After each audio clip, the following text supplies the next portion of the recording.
आज की वीडियो में हम एफोरिज्म, एसिंडेटन और आर्काइज्म के बारे में बात करेंगे। सबसे पहले हम देखेंगे कि एफोरिज्म क्या है, इसकी क्या डेफिनेशन है और इसके क्या एग्जाम्पल्स हैं। देखिए, एफोरिज्म एक ग्रीक वर्ड है जिसका मतलब है डेफिनेशन। ये एक छोटी सच्चाई होती है, या ये भी कह सकते हैं कि किसी फैक्ट को जो बताती है कोई चीज़, उसे हम एफोरिज्म कहते हैं। देखिए, इसमें क्या होता है, इसमें एक मोरल होता है, या ये फ़िलोसॉफ़िकल भी हो सकती है। इसे यूनिवर्सल ट्रूथ भी कहते हैं। इंग्लिश लिटरेचर में बहुत सारे ऐसे राइटर्स हुए हैं जिन्होंने एफोरिज्म का यूज़ किया है, जिसमें सबसे ज़्यादा फेमस जो हैं वो हैं फ्रांसिस बेकन। उन्होंने अपनी बहुत सारे एसेज जो थे उसमें एफोरिज्म का यूज़ किया। जैसे कि उनका सबसे फेमस एफोरिज्म का एग्जाम्पल है, having nothing nothing can he lose. अगर किसी के पास कुछ नहीं है तो उसका कुछ नहीं खोता है। चलिए इसकी डेफिनेशन देखते हैं। A short pithy instructive saying is aphorism. देखिए, एक कोई छोटी कहावत है, उसे हम अफोरिज्म कहते हैं। इसके एग्जाम्पल्स देखते हैं। Actions speak louder than words. यह सेकंड एग्जाम्पल है, eat to live, don't live to eat. Third example है, an apple a day keeps a doctor away. अब आपको समझ में आ गया होगा कि एफोरिज्म किसे कहते हैं।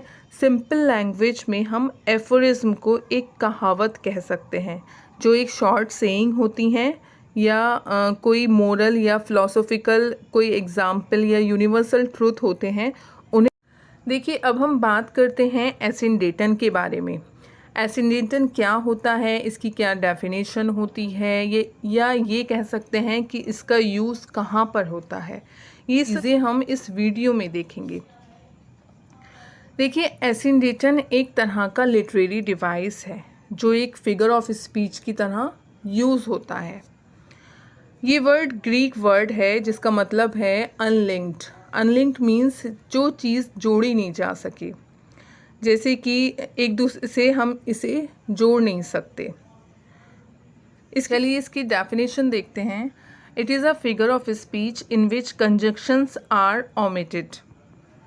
देखिए, ये एक तरह का फिगर ऑफ स्पीच होता है जिसमें कंजक्शंस को ओमिट कर दिया जाता है, मतलब छोड़ दिया जाता है। अब आपको ये समझना होगा कि कंजंक्शंस किसे कहते हैं। कंजंक्शंस वो वर्ड्स होते हैं जो दो सेंटेंस को जोड़ने के लिए यूज़ होते हैं, जो एज अ लिंक काम करते हैं। एंड, बट, और, बिकॉज, एज, ये सारे वर्ड्स जो हैं ये दो सेंटेंस को एक सेंटेंस बनाने के लिए यूज़ होते हैं। लेकिन एसिंडेटन में क्या होता है, जब हम कुछ वर्ड्स यूज़ करते हैं या कुछ सेंटेंस यूज़ करते हैं तो उसमें हम कंजंक्शंस को ओमिट कर देते हैं और उसकी जगह पर हम कॉमा यूज़ करते हैं, तो वहाँ पर एसिंडेटन होता है। क्लियर? अब आपको ये बात समझ में आ गई होगी कि एसिंडेटन में हम क्या करते हैं, सेंटेंस में कंजंक्शंस को ओमिट कर देते हैं। ओमिट मीन्स छोड़ देते हैं। इसके एग्जाम्पल्स देखिए। आई केम, आई सॉ, आई कॉन्कर्ड। यहाँ पर हमने कंजंक्शन का यूज़ नहीं किया, यहाँ पर हमने कॉमा का यूज़ किया है।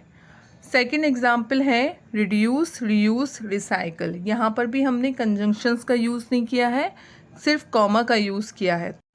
देखिए, इंग्लिश लिटरेचर में एक और लिटरेरी टर्म है जिसका नाम है आर्काइज्म, और आपके एग्ज़ाम में इससे रिलेटेड बहुत ज़्यादा क्वेश्चंस आते हैं, इसीलिए आपको ये वीडियो बहुत ध्यान से देखनी होगी। देखिए, आर्काइज्म क्या है। पुराने ज़माने में ऐसा होता था कि कुछ वर्ड्स चलन में थे और अब वो ओल्ड फैशन हो गए हैं, अब उनको चेंज कर दिया गया है, तो उसी को हम आर्काइज्म कहते थे। जैसे एग्जाम्पल्स देखिए इसके। ए की जगह पे हम यस यूज़ करते थे, या दाव की जगह पे अब क्या होने लगा है, यू। में मोरो यूज़ होता था, अब उसकी जगह पे टुमोरो हो गया है। या बीहोल्ड होता था तो बीहोल्ड की जगह पर सी।